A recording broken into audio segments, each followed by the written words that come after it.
All right, good afternoon, everyone. Welcome to our February version of the School Counseling Advisory Council.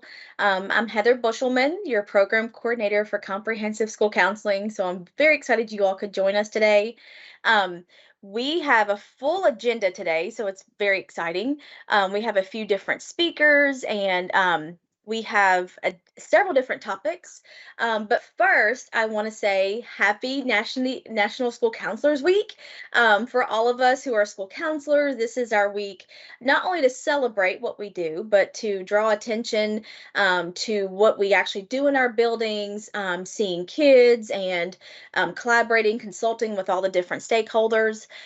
So just to start us off first, I'm going to have Karen. Corinne, thank you. There she is. Sorry, I can only see a few people on my screen. If you wouldn't care to go ahead and do a roll call, and then we'll do a quick welcoming activity. All right, yes, I will. Happy School Counselors Week, guys. All right, Sarah Aiken, Elizabeth Barnett.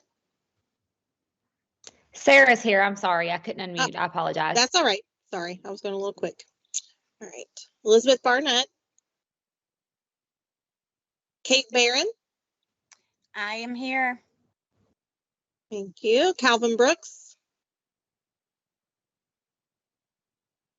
Susan Brown. Tammy Cole. Strauzy Collins. Camille DeStefano. Krisha Dye. Dr. Fields. Beth Duval Fleming. Malia Gibson. Travis Kern. Lisa Kimbrell. Carla McCarty. Whitney P. Amy Pike. Here. Thank you. Stacy Russell. Amber Schmidt. And Tammy White. Is there anybody's names that I did not call? Oh, you didn't call me, Jim. Excuse me. Jim Luba.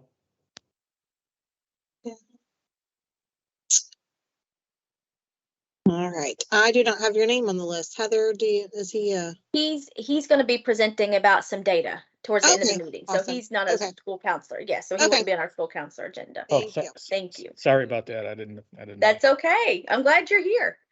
All right. Thank you, Corinne. Hopefully we'll welcome. have a few more people join us. I know it's, we kind of got started right on time today because we do have a full agenda. So just to kind of welcome us and to celebrate School Counseling Week, I do just want to have you all finish the statement. My school helps students dream big by what? So what's something your schools are doing to help your students dream big? You can unmute. So share what you're doing.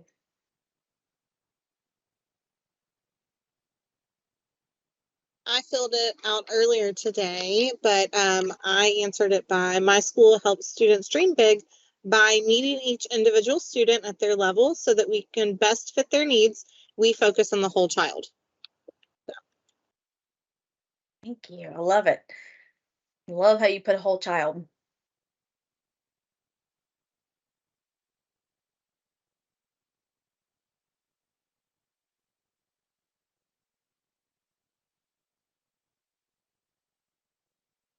What's somebody else doing you'd like to share? I know you all are doing great things.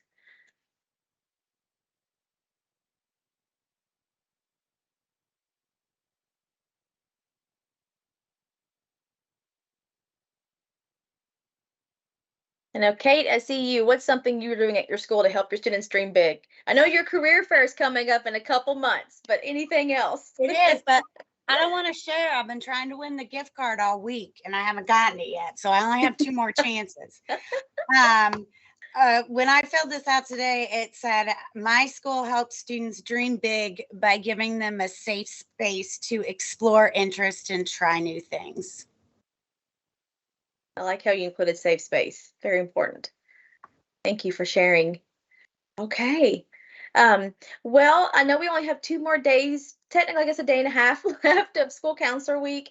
But just remember that I know this week spotlights us, but moving beyond this, especially now with I know some things happening, just make sure that anything you can do to advocate for school counselors and your role and how you're helping your students is vital and very important right now for what we're doing.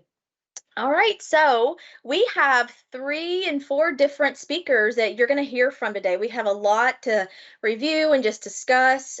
So it's kind of a full meeting just to make sure you're in the know and to gain your feedback on some different aspects about school counselors, because ultimately your feedback is going to help drive what we're doing at the state level. So first we have Mitzi Holland. She's a director from the Kentucky Advising Academy. So she's going to share with us some updates and a new platform that's going to be coming out from her company and her organization, I should say. So Mitzi, if you're ready, and I can share your slides if you would like me to. That would be great, Heather. Thank Okay. you. First of all, I want to say good afternoon to everyone, and I am extremely happy to be with you today to talk briefly about the Kentucky Advising Academy. And for those of you who do not know, we are an initiative of the Kentucky Council on Post-Secondary Education, and I will be talking a little bit more in depth about what we do and some of the initiatives that we do. But you will hear me say quite often today that we are working to build knowledge, capacity, and community centered around post-secondary advising. And we feel that one of the most crucial elements to effectively doing this is by creating partnerships and utilizing partnerships. And I first want to say that I appreciate each one of you all, and happy School Counselors Week. You all do a lot of things in the school. You wear many hats. And I know post-secondary advising is one sliver of the things that you all are responsible for. And I commend you all for the hard work and for everything that you do to take care of Kentucky kids. So the 1 week to celebrate all that you do is not enough, but thank you. And thank you for allowing me to be here. If you'll go to the next slide, Heather. Like I said, my name is Mitzi Holland, and I'm the Kentucky Advising Academy Director. And my team consists of 4 regional coordinators who are out in the field in various locations throughout the state, serving to support counselors, Frisky staff, basically anybody that serves in a post-secondary advising role. We have Trinity Walsh in the northern part of the state, Nikki Queen Gillum in the eastern part of the state, Christy Miller in the western and south central part of the state, and then Cheryl Brumley in the southeast, south central, and the Bluegrass, Lexington, Louisville area. So we are, like I said, working to support you all, to provide networking opportunities, and to basically help support you all in any capacity that we can as post-secondary advising initiatives occur. I want to tell you a little bit about the Kentucky Advising Academy. And the Kentucky Advising Academy supports, like I said, post-secondary advising efforts statewide. We provide professional learning, and we do this in the fall and in the spring.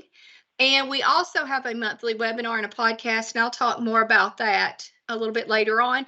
But what we want to do, like I said, is support you all and youth service center coordinators and basically any educator that's serving in an advising role, because like I said, we know you all have many things on your plate, and we want to help you all build a system that can utilize people in your schools and in your community to help provide equitable post-secondary advising for students as they transition from high school to whatever their post-secondary path may be. And so to understand a little bit about where we came from, and I know I'm going kind of fast through this part because this is just background, but I want to just say that we were born as part of a recommendation from the Commonwealth Education Continuum.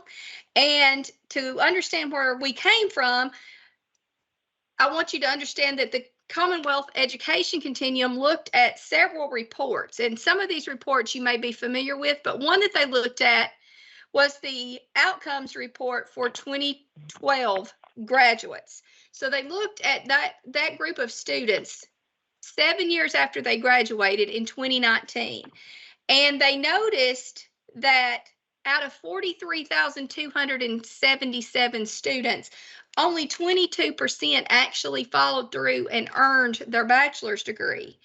44% got some college experience, but there was a big chunk of those students that started college and didn't finish.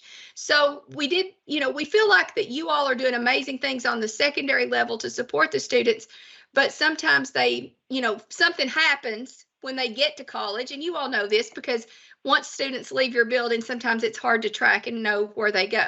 So that's kind of what we're looking to try to do, is help build that transition and have a seamless pipeline from secondary to post-secondary.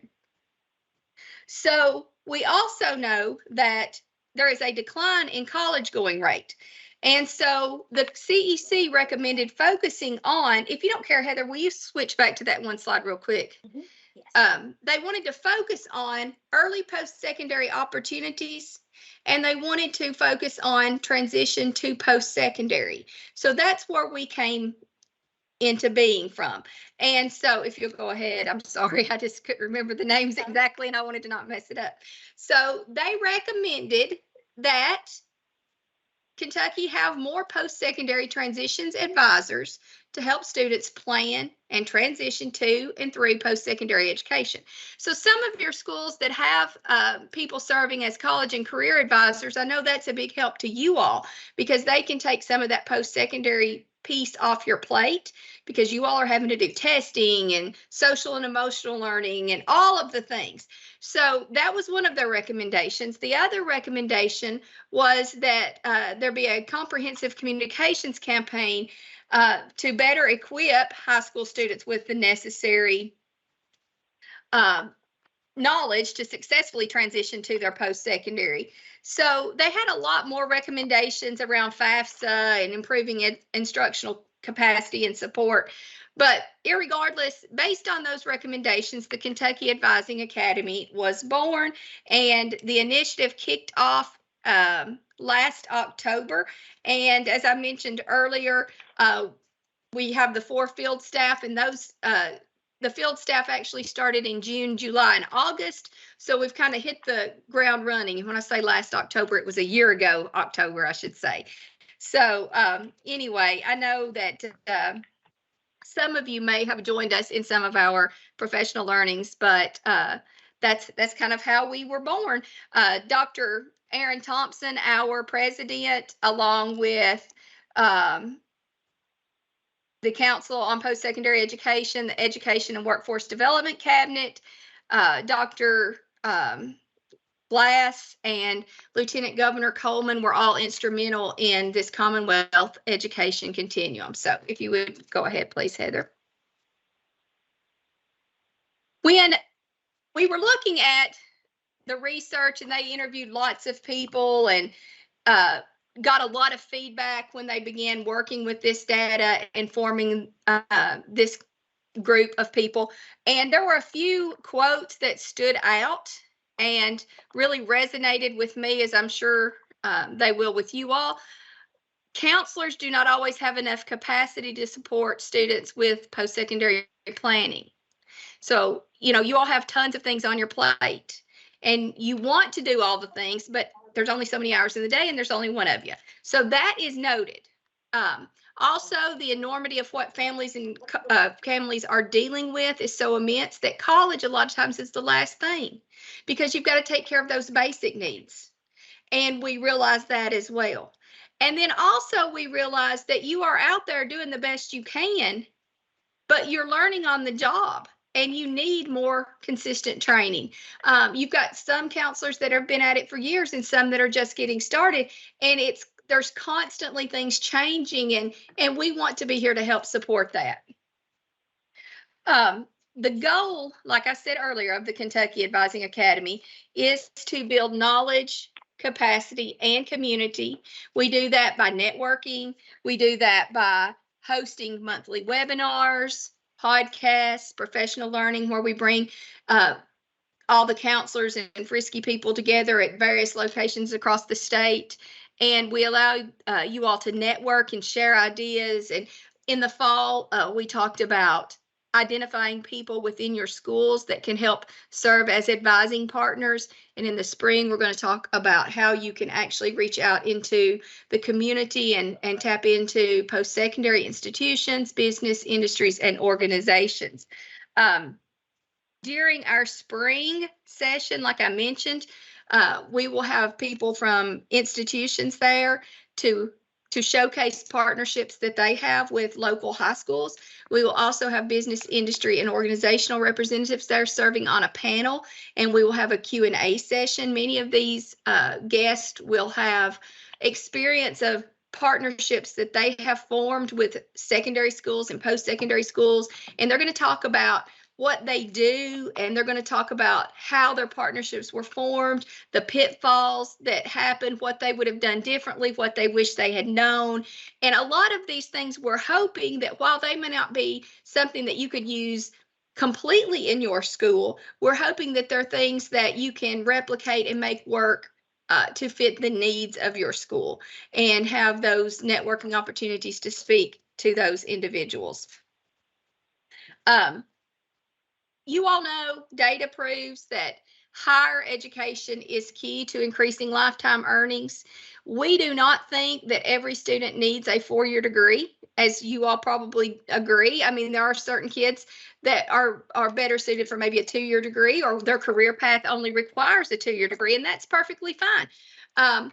We do believe, and studies show, that higher education is key to increased lifetime earnings. And the chart shows the difference in the average lifetime earnings for Kentuckians ages 25 to 64 with the higher education. Now, that was based on 2016, 2018 earnings, but you can see a huge progression. So what we want to help students understand throughout our work is that while a 4-year degree may not be necessary, having some type of credential is necessary. And we want them to understand that there's lots of opportunities to help them navigate that path. And there's lots of different ways to get to that path, whether it be going to a 2-year college, a 4-year college, an apprenticeship, a workforce training center.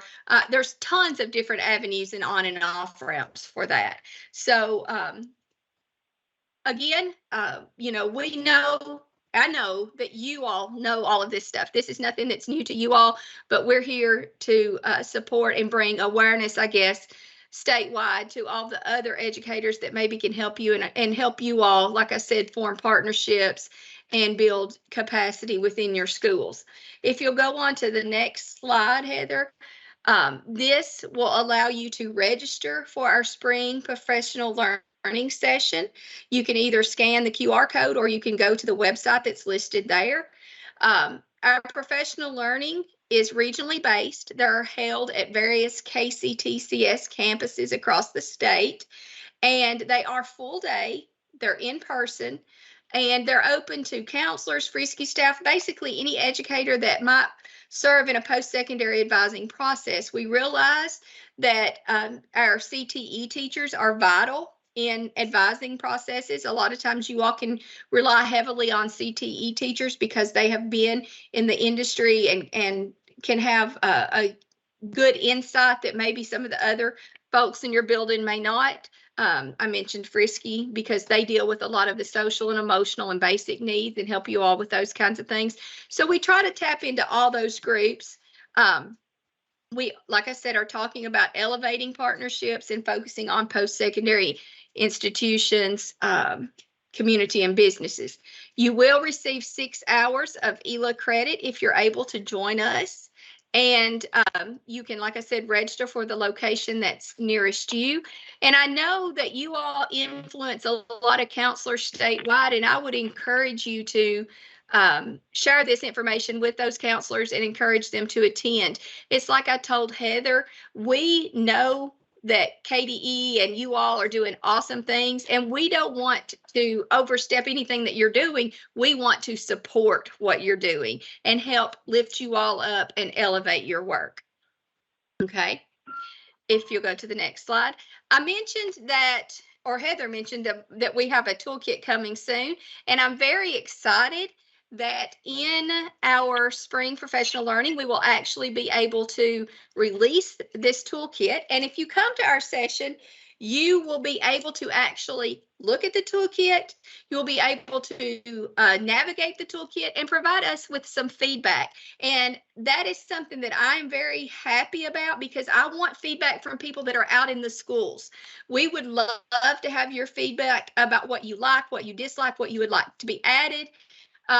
So please consider that. Now, I will say that our toolkit is not necessarily new information. A lot of it is information that you use daily, but it is a one-stop compilation of what we consider the best resources statewide.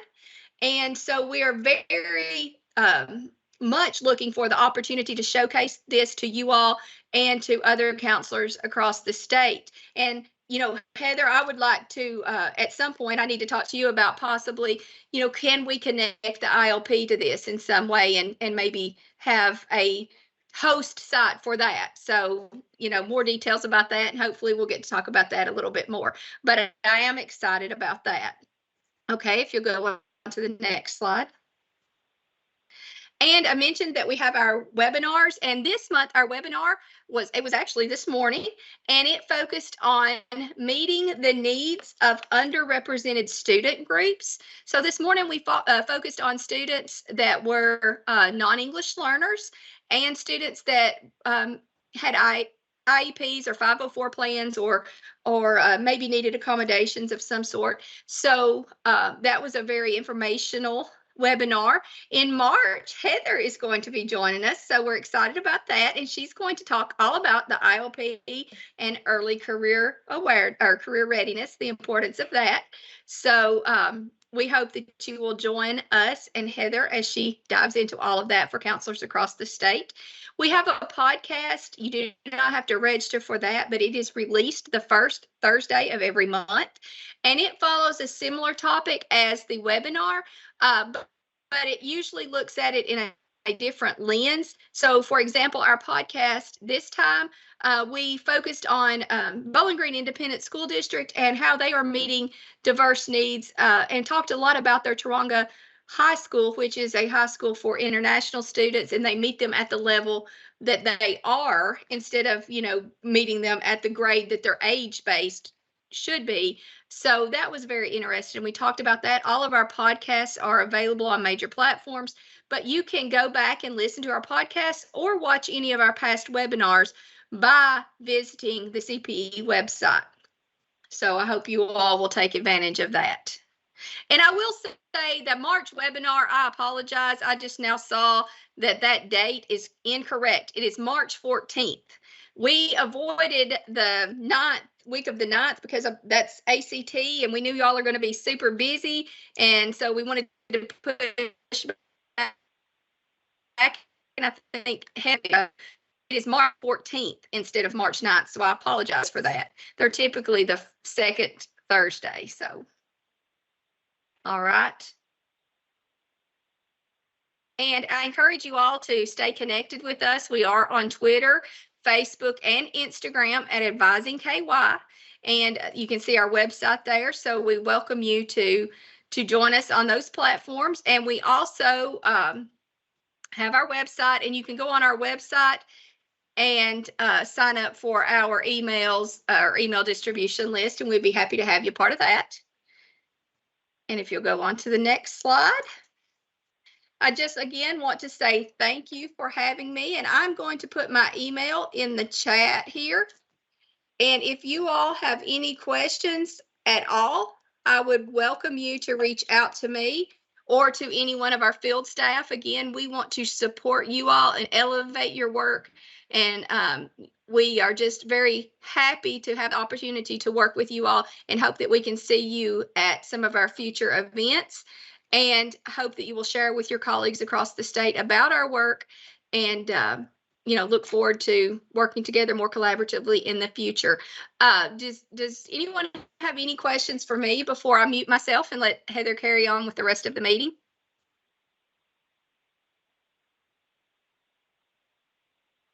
All right. Well, I appreciate it, Heather. I thank you so much for inviting me. And like I said, happy School Counselor Week to you all. And I hope you all have a great rest of the week and a great weekend. Thank you, Mitzi. And like you mentioned, we are looking at this as part of our ILP moving forward. So as soon as the platform is released, and we, like you said, I love that you're still going to gain feedback in your spring trainings, but you're exactly right. That's why you're here today, just to start getting people thinking about this. Could be another resource for our ILP, if not a lot of the platform people will be able to use that we're already offering in Kentucky. So I know this is going to be a very important collaboration moving forward. So thank you very much for joining us.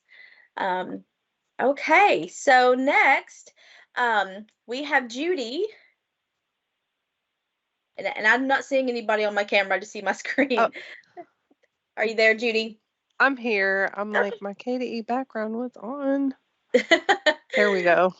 So there we go. Judy is here. So thank you so much for joining us.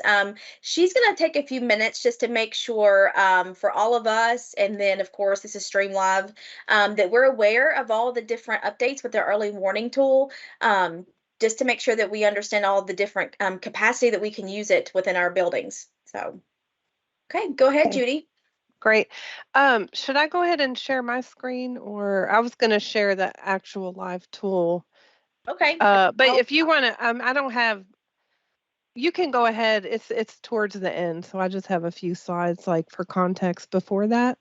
Okay. I can share mine, and then when you're ready for the live tool, then I can stop sharing to see if you're able to share yours. Okay? Okay, great. Okay. Thank you.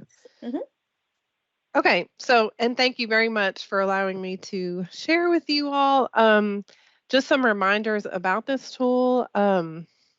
So as everyone obviously knows, all of the early warning tools that have ever existed includes the ABCs. It's rooted in like decades of dropout prevention research. So those are the things that we see, those are the indicators.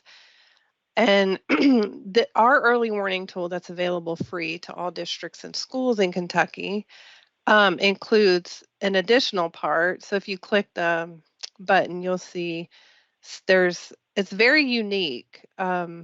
Stability, I don't know why that came up that way. I'm not sure. I feel like I should just share I don't know how. Okay. There's something different. It could be with the editing that happened too. So I'll stop Oh. sharing. Okay. If you want to try to share yours, see if you have the rights. Okay.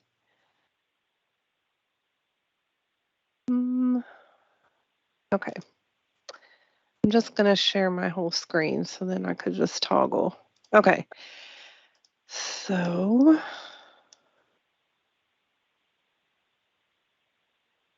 let's see. Here we go. Yeah. So stability is the one category that so many other early warning tools do not have. And that's what makes ours really special, because basically the stability, so these other things are self-explanatory, right? Attendance, it's everything that Infinite Campus knows about each student as far as attendance, behavior events, so anywhere they were a participant in a behavior event that was documented. Course performance is, it's called curriculum and early warning, but it's really how are they performing in courses. And then so stability includes everything in terms of residential stability, how many times did their address change? What zip code do they live in? How many times the phone numbers change? And then how stable they've been within the school system in Kentucky. How many years have they been, enrolled in the same district, in the same school? And it also includes a lot of other demographic factors, like are they homeless, migrant, English language learner, Are they special ed, free reduced lunch status? So a lot of things go into the stability category. And so I'd always like sharing just a little bit of research around what we know and why early warning systems are important, because we can predict a lot of the students who are likely to drop out. And I have these two bullets here around elementary, because early warning, this tool is now available for kindergarten through 12th grade. And I'm just giving you all some really highlights. A lot of people say, how can early warning predict anything about kids, say in kindergarten?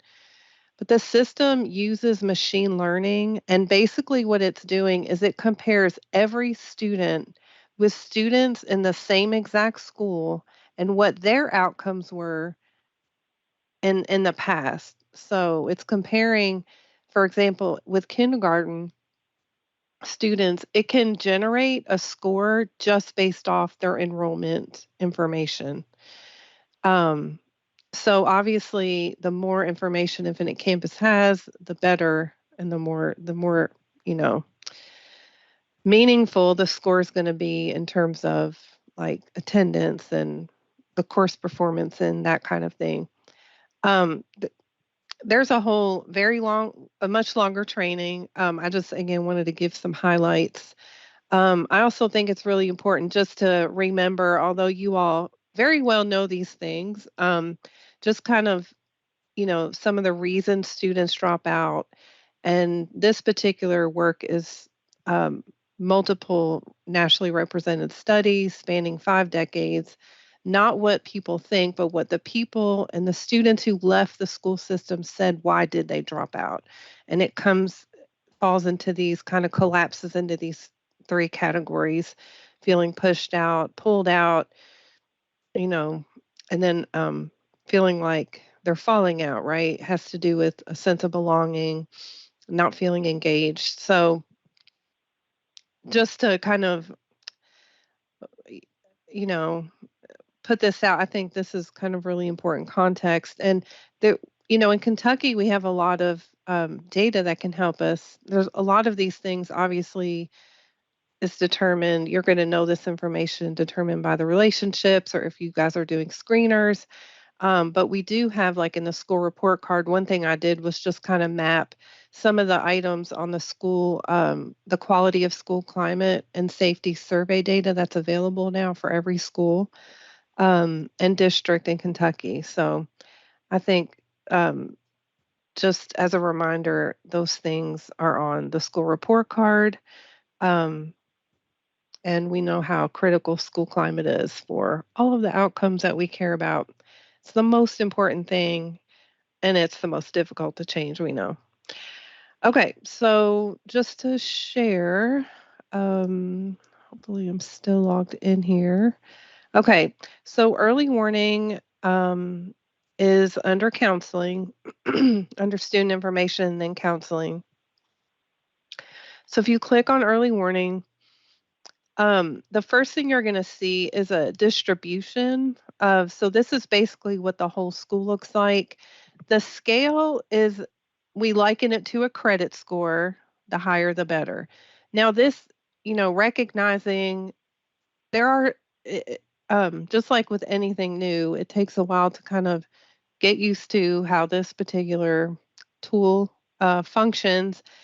And it is very different than the threshold-based systems that we use in schools to kind of identify which kids, are at most risk. Having spreadsheets that show, okay, what are the kids with the highest suspension rates? Or the biggest feedback that we're getting from users of the tool is that this tool is helping them catch kids that were not on their radar. So but again, it uses machine learning, so it's constantly learning, and it updates every day. All right, so when you first get on here, you're going to see the distribution, and this is what the whole school looks like. So the 50 is the lowest. and 150 is the highest. So you can kind of see what the whole school looks like in terms of overall grad score. And that's what we have here. And you can, if you want to just select a particular grade level to focus on, this over here, it kind of automatically defaults to those tiers, right? The kind of general PBIS tiers. And this looks like here above where you see the student count, there are 40 students that fall into that 5% very high risk group. These are also, you can change them. So if I'm an attendance interventionist, for example, and I only have the capacity to really kind of focus on those 14 students, you can put that in there. And what you see at the below are the student list. There's, we have tons of reports in Infinite Campus. I think this is very easy to use. Like it's not, sometimes some things can be kind of hard and clunky. This one is very easy to use. You can sort right within the tool itself. And what you see here are individual students. And so you can just, if you wanted to just sort by grad score, but you can see here, if you're working just on attendance, or you have a behavior interventionist that's working on behavior, curriculum, and then stability, which I always think is a great score that family resource coordinators could do a lot of work with also. So here we have, we'll just click on, and this is a scrambled site. Obviously, this is fake information. But you are also able to put students on a watch list. So you could see how many. So here, the student's also being watched by another adult in the school. So if I click on Jacob, what this shows me here is his overall grad score. So he's got a very low grad score. And by the way, the machine learning metric that looks at like the power of this tool in terms of its predictive power, it's like 0.93. So it's extremely high. And 1 is perfect. It's very high. So, it does a really good job predicting, again, because it has a lot of information to work with. So we can see here annually, kind of looking at this is, for example, his behavior. This is curriculum. We can see something happen between 2019 and 2021 with grades. I don't know that is as useful, kind of looking in the past, because obviously we can't change the past. But, there's an administrator, actually was a counselor who was working with students, like looking at the last 7 days, which to kind of show like working like with the students, would pull in the students individually and show them that. There's a DPP that kind of brings some of these images with them when they have court. Anyway, lots of different ways you could use it, but down here at the bottom are kind of the cards. And you can see this is not, so for example, like I mentioned before, stability, this category, it also includes like portal logins, but everything that makes up the stability category is not on the card. Infinite Campus decided what factors they were going to include on the card for folks to see. But what you can do is this navigate, to the individual student tab. So yeah, you can, see the actual data that makes up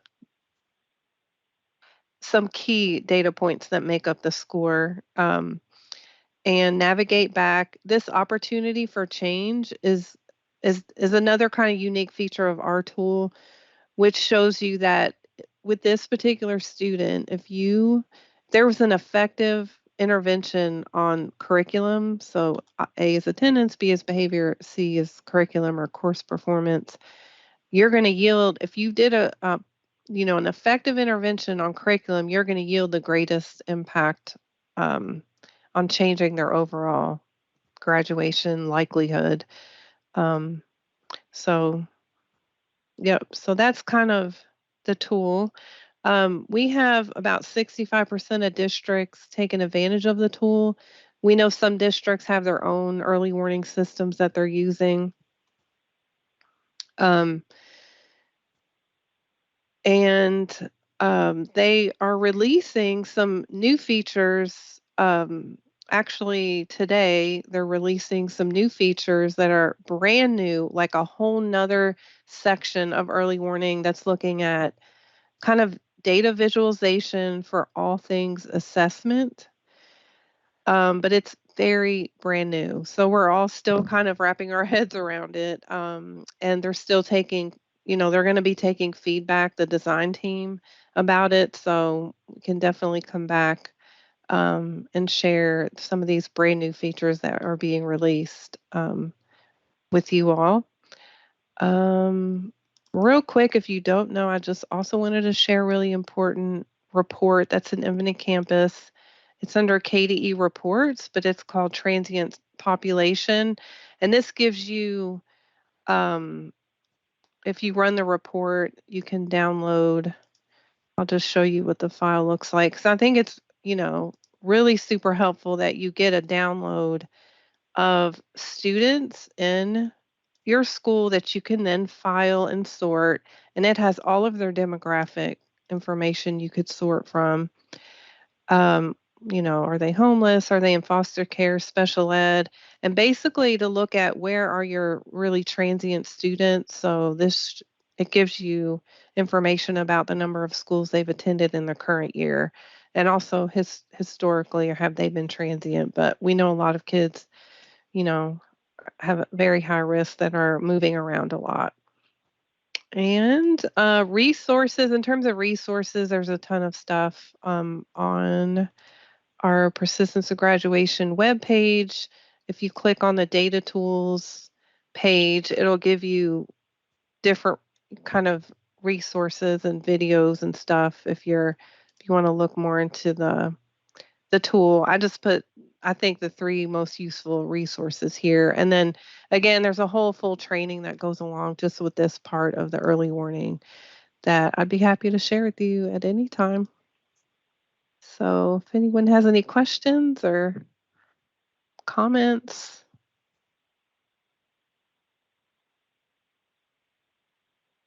In your We've got- districts, are you all able to use that? Are they already using it? Are you asking me? I'm asking my whole group. Okay, that's what I thought. Sorry, Judy. No. I have used it before, and I probably should use it more often. It's kind of one of those that I know that it's there, but I need to be more intentional about using it because it has great info. So thank you, Judy. Oh, no problem. Yeah, we have in our training like 5 kind of keys to implementing any early warning system. And the ideal way is to use it in a team structure, right? So there's a regular basis, there's a plan and there's a group of people taking shared accountability for using it. And that's where the watch list feature comes in handy. And we have in the training some examples of actual districts and schools and how they're using it. Because everyone, uses it differently and what works for them, and small districts, big districts. So yeah, we have some examples of actually, and then individual role groups, because when you can't use it on a team, you can still be really effective. Like we have a family resource coordinator who, gets her kids with the lowest grad scores and assigns them secret mentors where they kind of don't know that person's assigned to them, but they're checking in with them, and we'll send invitations to the families of those students with the high or the lowest grad scores to attend events. So there's a lot of different ways people are using it, but it definitely is helping. We're hearing a lot, getting those kids who aren't on the radar, and also, like intervening early. So if you see a kid who's struggling and they're not going to be passing their course, they're not salvageable, pulling them out and putting them in credit recovery before they just experience more failure. So we hear a lot of good stories like that about how creative people are using them. And Amy, did you say you're already using this? She said something. She may have went off camera. I think Amy Pike said that they were using it kind of like Corinne was. They used parts of it. Yeah. And then Judy, you said this goes down to kindergarten now? Yep. It's K-12. Yeah. So now in elementary, because behavior data quality is not so good, and with everything, it all depends on the quality of your information, right? So even with stability, if, a lot of times maybe people aren't told about when there's another move or when phone numbers are changing or when people are moving in and out of the household. I mean, and just like with behavior, I know from past work I've done at the district level, like elementary behavior is not always entered consistently, or, maybe they're putting it in Swiss and not including all the referrals in Infinite Campus. It's only as good as the information it has. So, and just like in elementary, there's a lot of schools that don't input grades. So that curriculum wouldn't make sense to use, right? So it's all just dependent on the context and how, things are done. But we have Warren County's done a phenomenal job using this, for multiple schools, and they hired somebody to do this particular work, and they had phenomenal success using this tool. And so we have some interviews we've recorded that we're going to be putting out for people to learn from how they used it, systematically across the year and the success they had. Okay. Any other questions for Judy or comments?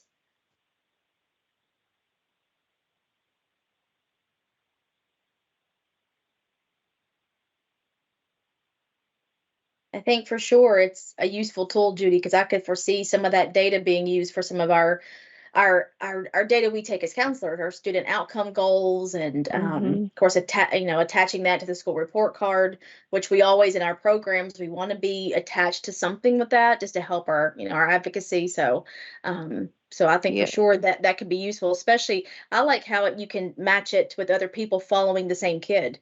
I think that's very interesting, because then you start seeing other people may have a concern about that student that you didn't know. So I do like that piece of it. I think that's very interesting for, some, an MTSS team to discuss whenever they come together. So yeah. And like also if you all, I'm guessing a lot of you all use ad hoc groups in Infinite Campus or create ad hoc groups. It automatically populates ad hoc groups, so you can filter using your groups and just focus on monitoring those scores for those kids across the year. So, yeah. Okay. Well, thank you, Judy. And if any of you want a little bit extra training or, anything, Judy's amazing to reach out to and to help. And she's got her links that I know we'll send out in an email as well to make sure you all have those. So just let us know if you think you want just another snapshot or just to dig into it and play with it a little bit. So, because I think it is valuable information. So. Okay. All right. Thanks, so Heather. much. And I just want to say hi to Kate because I used to work with Kate. I'm jealous she's been working in a school, and I know you're doing a phenomenal job. So you guys are all heroes out there in schools. So thank you all for your work. All right. Take care. Thank you. Okay, so we have Leslie McKinney and James Luba from KDE. You're in your second month, I think, right? Yeah, that's Yes. about right. Yes. It's gone by so quick. I can't believe I've been here a year. It's like a blink and it's a year. So they are our new strategic data analyst, and I think I've been in contact with them several times a week since they've started. And they are amazing. And I asked them to come today because number one, our statewide school counselor data is coming out very soon. We are finalizing edits right now. So that's about to be released in the next, I'm hoping, couple weeks. So they have been very heavily working on that with me and collaborating. We had 100% of our districts participate and turn in their time. So that's awesome.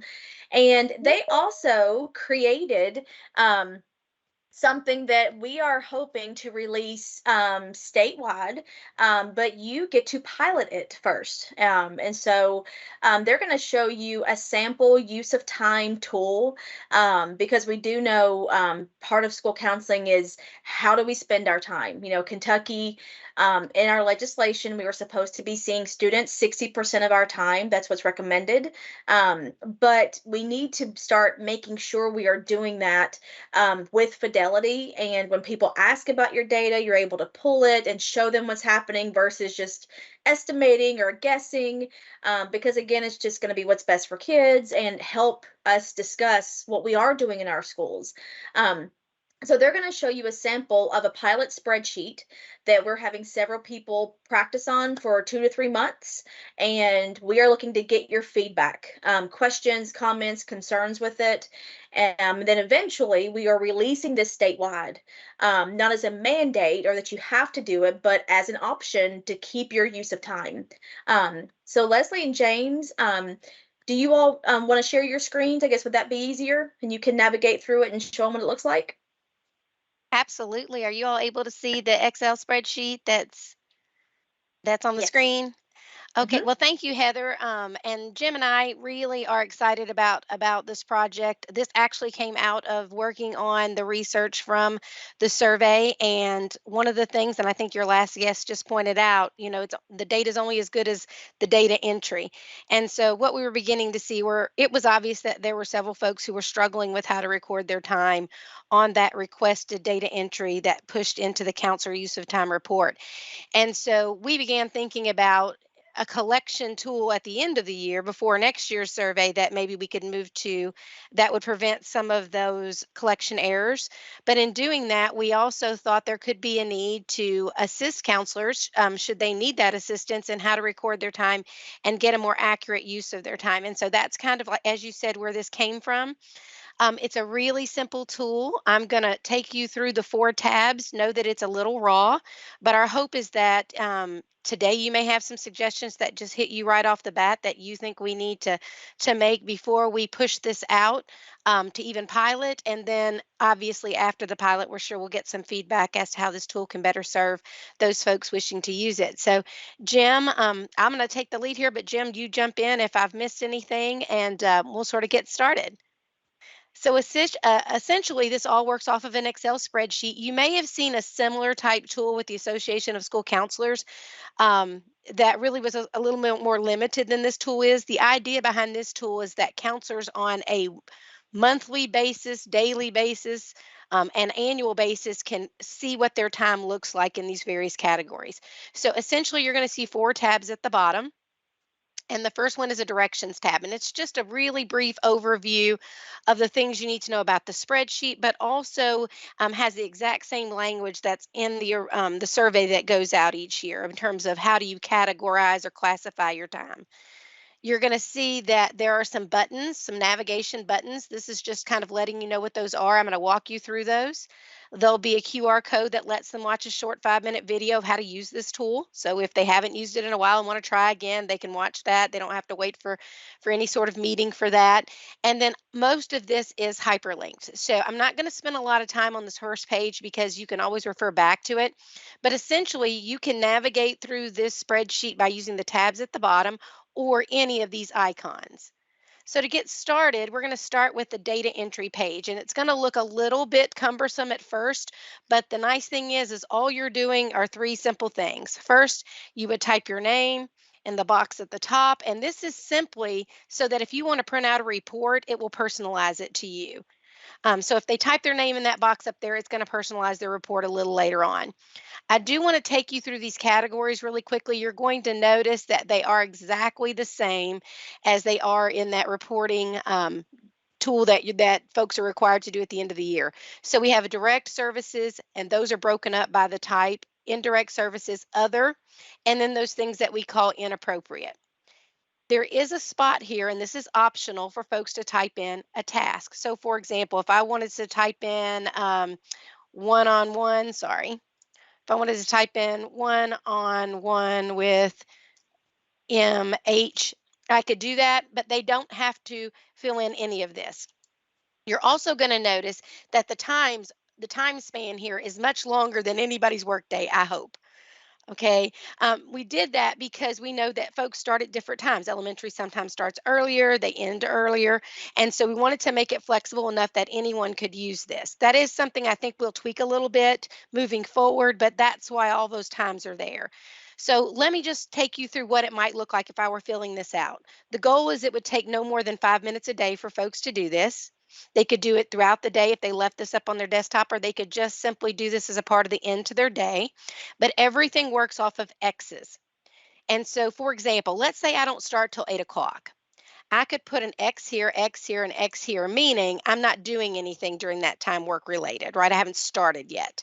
I could also use the same column if it's lunchtime. I could use the same column at the end of the day if I'm done earlier. And so simply you can copy that X, and they simply just fill in an X with how they spent their time. Ideally, there's going to be, and I'm just making some up here, ideally, there's going to be all of their time will have an X in it somewhere. So let's say that the last 3 time slots, again, I'm not working. Once all of these slots are filled in, you should have at least 1 X per row. You're going to know you're right because under the totals column, it's going to show 100%. So for example, if I took these off, I could see that, oh, I've left something blank. So again, you can just type in X's, copy and paste, whatever's easiest. And you don't do anything else here, okay? But when you scroll down to the bottom, you're going to put in today's date. Now I'm just going to make up a date. I'm going to put 3/6/23 and hit enter. And then I'm going to hit this thing that says save and transfer. And I'll know it worked when I see everything on this page went to 0. So it automatically refreshes for the next day, okay? Then what I want to do is I want to see what this data summarizes over time looks like. So if I click on this, it's going to take me to that 3rd tab, which is summary of time. And you're going to notice that it doesn't necessarily always populate here. So this is going to keep a running total for the entire year. This is where it really differs from the tool that, for example, the Association of School Counselors has, where it's by the week and then you have to do a whole new spreadsheet. It's going to populate for the whole year. But you always want to hit this refresh button. And here's why. When you put new data in, this all runs off of a pivot table. So I want to refresh it. But now I can say, well, I want to see what my time looked like in February. I can click on February and it will repopulate my time. I then always, though, on the right, am able to see what this data looks like year to date. Okay, so you can choose more than 1 month. Let's say I want to compare how I spent my time in February with how I spent my time in March. If I click on this tool here, it allows me to click on multiple months. So I can then start to compare my time. What this is going to do for me is at the very end of the year, if I just look at this one graph or this one chart, it's going to allow me to fill in that spreadsheet that KDE requires for use of time. So ideally, someone is doing this every day. But we live in the real world, and sometimes you just miss it. There's no need to go back if you missed today and fill it in unless you choose to do that. If folks are putting this in at least 3 times, hopefully at least 4 times a week, they're going to have enough data populating here that they're going to have such a big sample size that this is going to give them a pretty good indication of what it is they're doing. I can go back to the previous screen by clicking on this arrow for the next day if I want to. Again, I can always use these tabs. But I can also, from here, print my screen.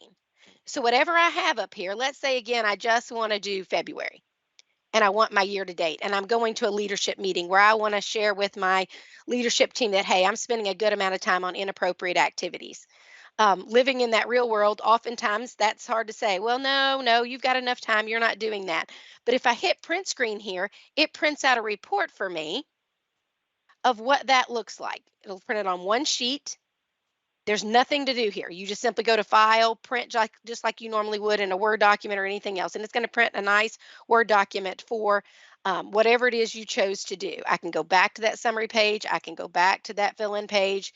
And so essentially, the only things you really need to remember are X's, which the directions will help you with, and kind of where you're spending your time. I do think it might be helpful for task description if folks put in when they were choosing something. So if I had an X in inappropriate, I might want to write what that was. I was doing bathroom duty. I was, doing something that really doesn't fit in within, like you said, that 60% of time that we want appropriate activities on. But all of those are optional. At this time, I have not mocked this up to try to do this on a Google Sheet. Google, it doesn't do quite as good of a job sometimes with usability as much as this Excel spreadsheet is asking of the user. So that will be something that we will work on to see if it's possible, because we do know that's a platform that a lot of schools are used to using. But for now, it is an Excel spreadsheet. And hopefully that wasn't too fast, that you get sort of the gist of that. And we'll take any questions you have at this time.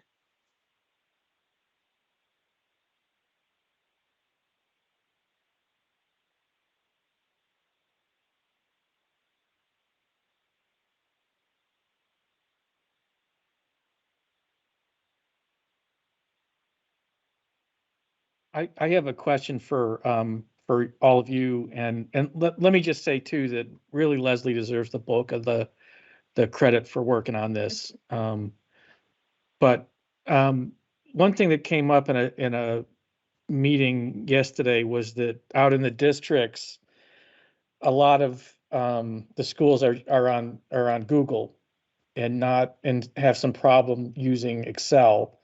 I'm just wondering, for those of you out in schools, is this the case, and do you have any issues or problems with Excel documents? I don't think that we have an issue or a problem using Excel. My school is a Google district, so that is the preferred use of the Google Sheets. But I'm able to use Excel sheets as well. I think if we had the option, it would be nice to have the Google platform. Sherlyn Bratcher just shared with me her amazing spreadsheet this last week, and it kind of does the same exact thing. So I'm sure, I don't know if you all work with her at all, but it's like the same exact thing, just in Google Sheets, basically.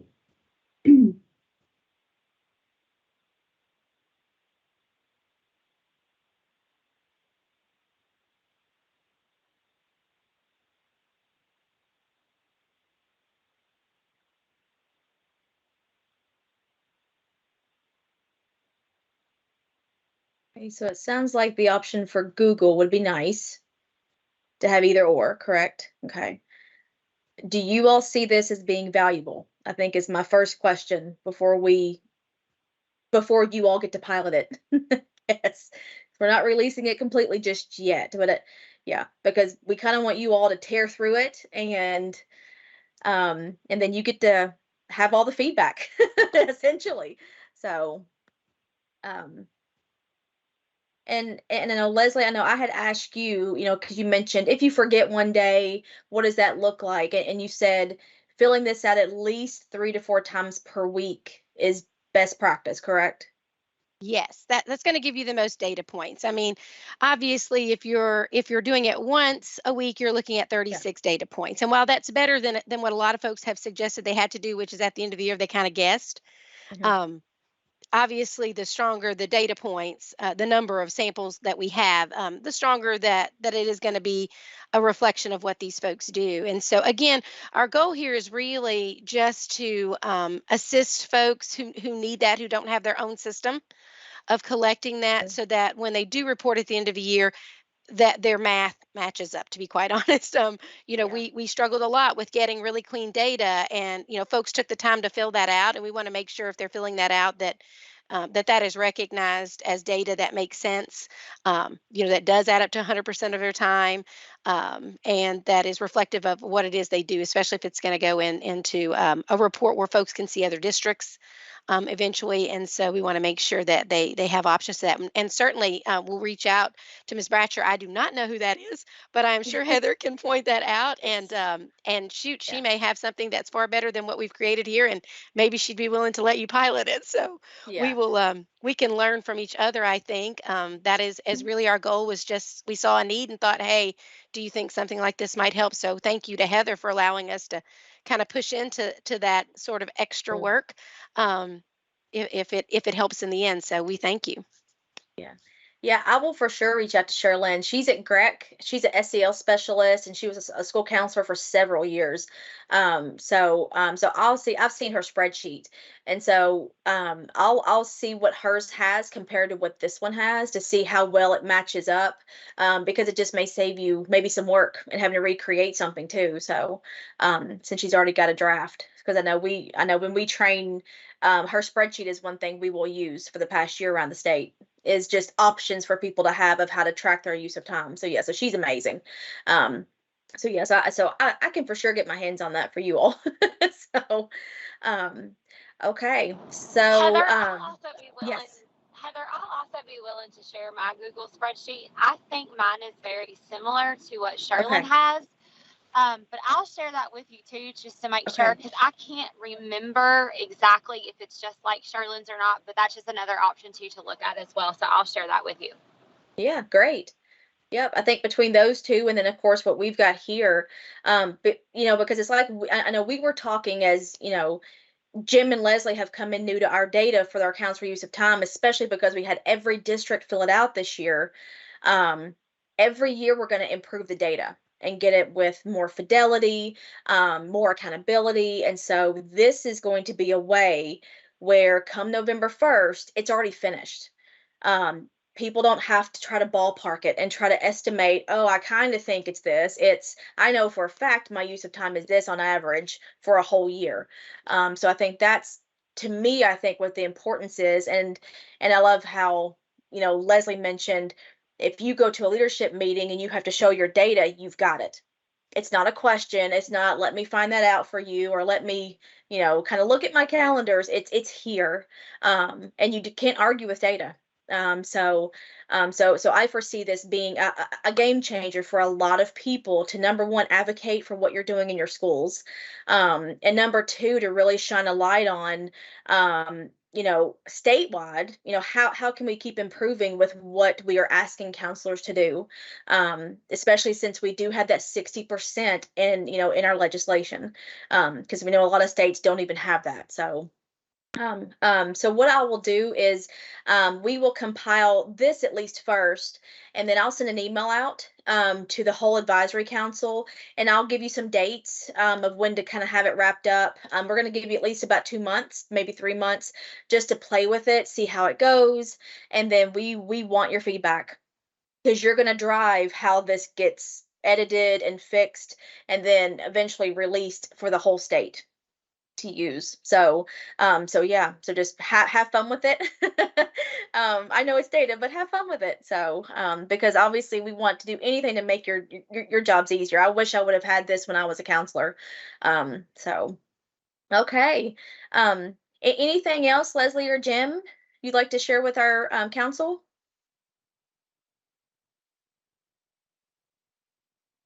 No, just thank you again for all you do every day for kids. We really do appreciate you, and anytime you can think of ways for us to help you out in any way that kind of falls within our purview, we would be glad to do that. So thanks again, and thanks for the opportunity to show you the demo.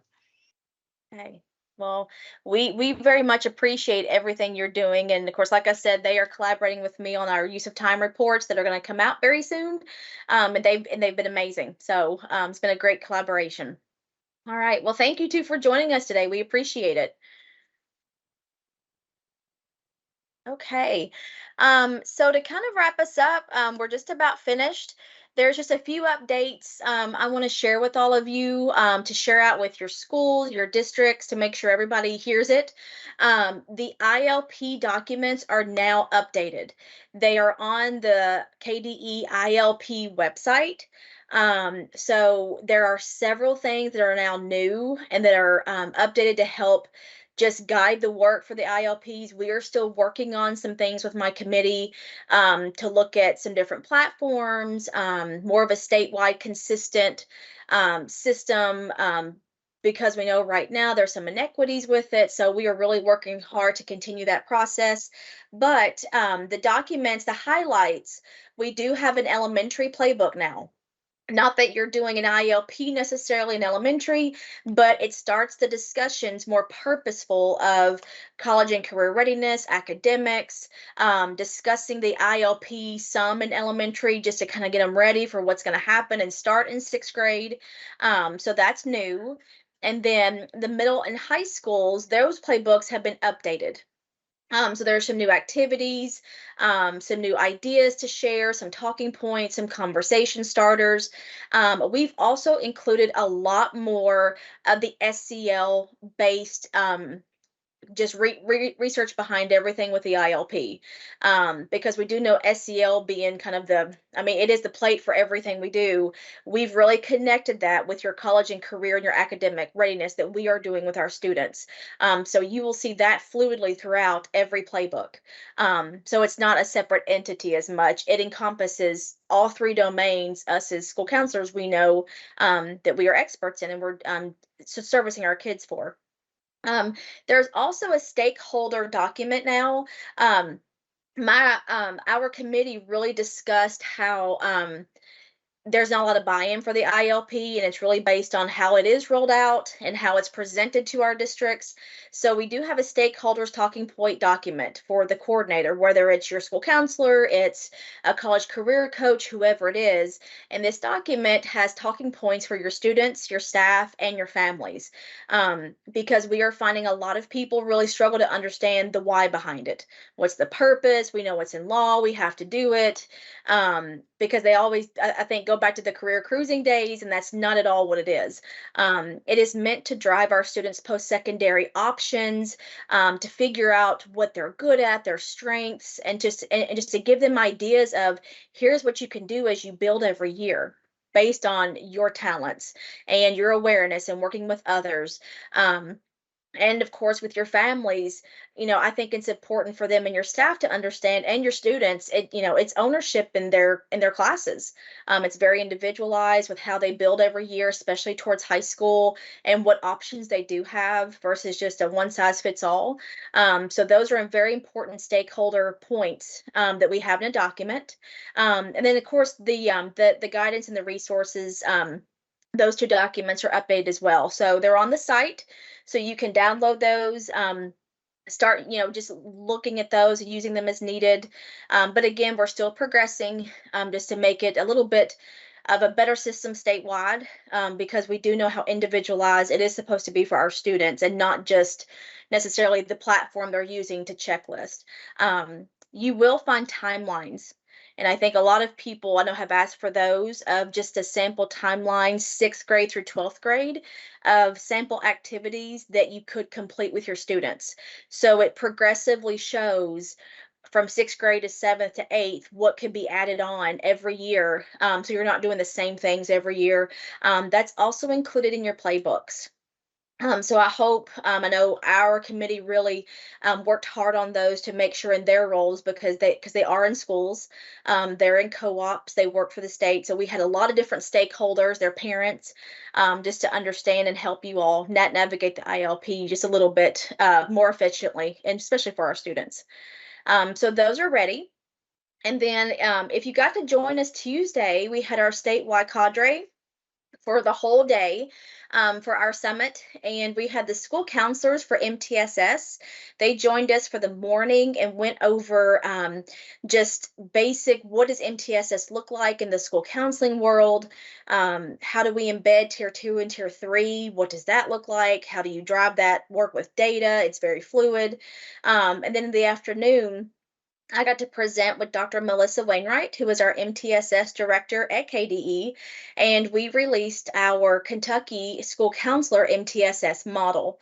So it is still in draft. So it will be released very soon on the website, for to be public. But essentially, that training, we really want to focus on what is your role with MTSS in your buildings, and it is very important. You are at the table for the discussions, the teams, advocating for students, including in the data. So the recording will be up soon, and the resource guide will be there as well. And like me and Melissa were talking about, if you ever need any more specific trainings or coaching or help with some of the MTSS topics, we are happy to help and jump on a meet or come visit. So just please let us know, because it was a pretty broad overview on Tuesday of what this looks like in our state and what's recommended. And then the social emotional learning implementation guide is still going strong.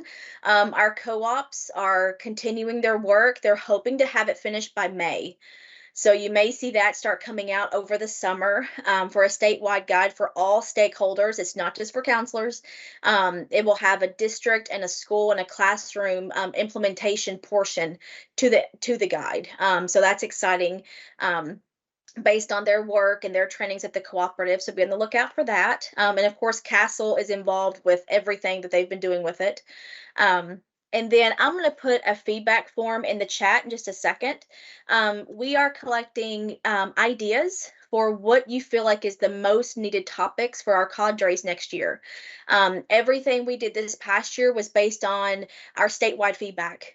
For example, MTSS was like, I think, topic 2 or 3 that everybody in Kentucky really wanted some more help and training about. So we really want to gain your feedback so we can start figuring out how we want to organize our cadres, speakers we can get to make sure you are hearing the absolute national or state experts on whatever topics that you feel like is going to help you in your role as a school counselor. And then June 6th is our last cadre for the school year. It's from 9 to noon. And of course, the registration always comes through your regional cooperatives. But John Burnett is going to be our presenter. He's going to be with us for about 2 hours, and then we're going to do something else for that last hour. But he is a school counselor. And he is very engaging. He has presented nationally within his state. And he's going to join us about rethinking self-care. I think right now self-care seems to be just very overgeneralized, and it's kind of a buzzword. People are like, okay, we'll breathe or go for a walk. But what does it really look like? And especially for us as counselors, we're the ones having to, I think, train a lot of people how to do it. But what about us? And how do we make sure we understand and take care of ourselves so we can take care of others? So he's going to show us how to rethink what self-care truly is, not just for our counselors, but for your families, for your staff, and for your students. So he's going to discuss every stakeholder that we essentially work with. So I'm very excited for that day, just to help us have more of an impact with ourselves, and then of course with all of our stakeholders we work with. So let me share that feedback link in the chat, so you can go ahead and fill that out. And I'm going to stop sharing. Does anybody have any questions or comments that's happening in your districts or your schools that you would like to ask or discuss before we're finished for today?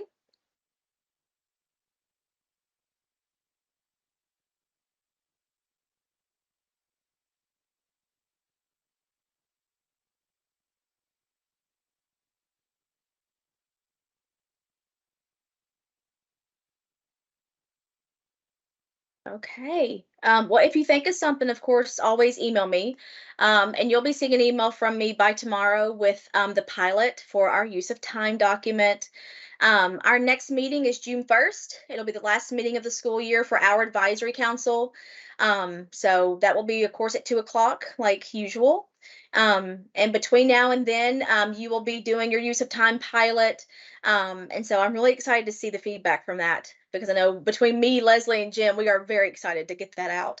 But But as always, just any concerns or questions you may have, or make sure you fill out the feedback form for topics so we can plan according to what you all need. The Kentucky School Counselors Association, if you consider presenting, their proposals are out. So if you all want to present at the conference, please make sure you go ahead and submit those. Because I know you all are experts in a lot of different areas. So consider presenting. So for that conference in September. Okay. Enjoy the last day of your Happy School Counseling Week tomorrow. You all are valuable, and of course, we always appreciate everything all of you do on, in the schools and your buildings. You are the heartbeat of your buildings. Experts at so many different things, not just mental health, but with academics and college career readiness, and just anything you all can do to promote and advocate for what you do. Make sure to to keep that going, because we've got a lot of momentum and we want to keep that up. So, all right, well, if you need anything, always reach out. And thank you all for joining us today.